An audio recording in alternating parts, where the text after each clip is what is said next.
ভাই, কি হয়েছে ভাই? আপনি কি ইট বিক্রি করেন? না ভাই, আমি ইট বিক্রি করি না, আমার বাড়ির জন্য আনছি। ও আচ্ছা, আমার কাছে একটা ইট বিক্রি করবেন? ও আচ্ছা, ঠিক আছে। এই নাও, আমাকে 10 টাকা দাও। এই নেন 10 টাকা। হুজুর আসসালামু আলাইকুম। ওয়ালাইকুম আসসালাম। আচ্ছা হুজুর, মসজিদের কাজে একটা ইট দান করলে কি হয়?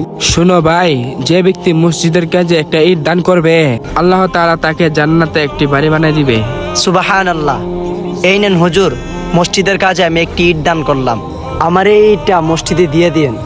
আলহামদুলিল্লাহ আলহামদুলিল্লাহ। আচ্ছা ভাই, আমি এই ইটটা মসজিদে দান করে দিব।